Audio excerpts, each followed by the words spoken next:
Arsenal seasons in general, how would you describe it? I mean, they'll be very disappointed. Not even because of the trophyless thing. Like, that's even an aside.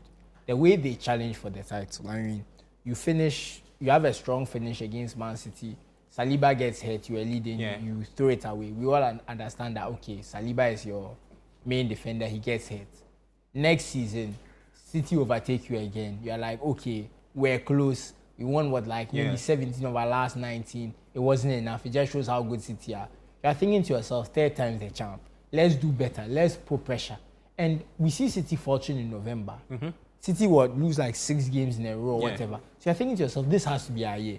We've managed to get to a point where we know City are no longer in the title races, us and Liverpool. Liverpool fell away last season. So this season, we should be able to overtake them. And it's just so disappointing because they finished on 74 points. The last 2 seasons, they finished in the 80s, the high 80s for that matter. So it's almost like they've taken a step back. I know the Champions League was very impressive. Mm-hmm.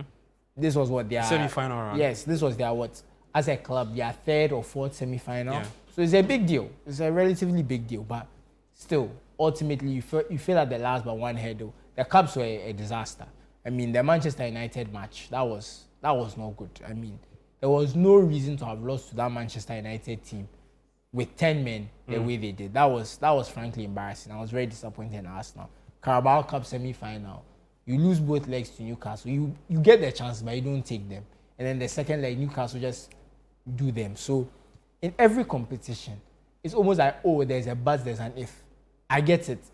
You can't have everything in football. I understand it's creditable, but the league performance, which I think is the most important metric, you took a step back. Yeah. That's the most important thing. I know you're going to say Saka was injured, this person was injured, that person was injured, but you've still taken a step back. So for me, where Arteta is now, considering the money they spent, the title races we've seen them and all that, is the league or the Champions League next season. Or he's not, you can't make a case for him to still be Arsenal manager. The excuses that, oh, this and that, every team has excuses. We can't give you excuses for every season. We gave you 2 years to rebuild. First season, you finished 8th and won the FA Cup. They gave you credit. Next season, you finished 8th. People are like, okay, he's now trying to rejig the team. Next season, we expect you to finish in the Champions League places. You don't. You finish 5th. But the board give you another chance. You rush into a title race. Your squad is thin. So when Saliba gets hurt, Rob Holding comes in. He's clearly not good enough. Yeah. City take over. Next season, City take over again. But it's like, okay, the team is showing more quality and that kind of stuff. So this season, for them to get about 15 less points or whatever is massively disappointing. So where they are now, if Arteta wins the FA Cup, I don't think anyone is going to be satisfied because it's like, you've shown us a good time. You've shown us that the league is coming.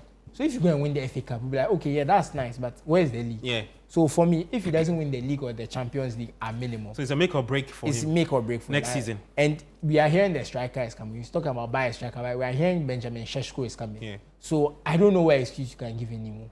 Because at this point, it's like, you've said all for you. You've defended, you've done everything.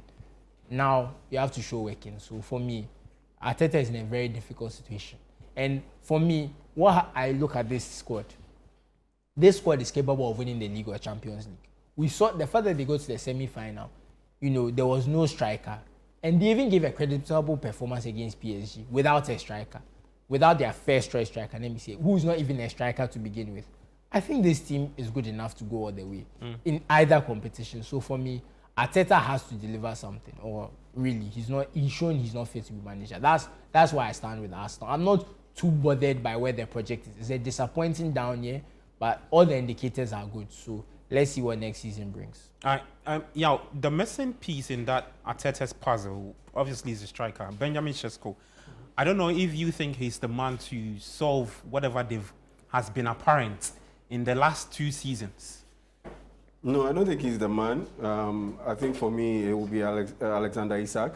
I've seen enough of Šeško to believe that he's a player But the Isak deal will be very difficult. Oh, yeah, it will be very difficult. I mean, but you asked me a question, I'm responding to I it. understand. Like, is he the solution? I don't think he's the best solution. I think he's a guy who is on the ascendancy.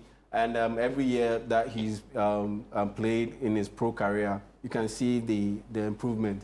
But at this point in time, he moving over from the Bundesliga to the EPL. that adjustment period, that adjustment to the physicality, it will take time. The speed of the central defenders to be able to play with a high line and still be able to recover in time. Not like the Bundesliga, where the central defenders are generally more slow than the EPL central defenders, in the sense that you can easily beat them to a foot race and be able to get to the ball first when they play a high line.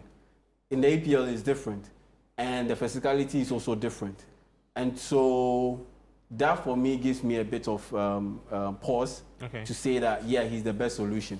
For me, the best solution is a guy who's already well adapted to the EPL. So comes in with and EPL has shown experience. that, yes, he can consistently deliver, and he's a more rounded, well-rounded striker than Benjamin Sesko. And that's, for me, Alexander Isak. So if you ask me if Sesko is the best solution to their major problem, which is striking issue, I say no.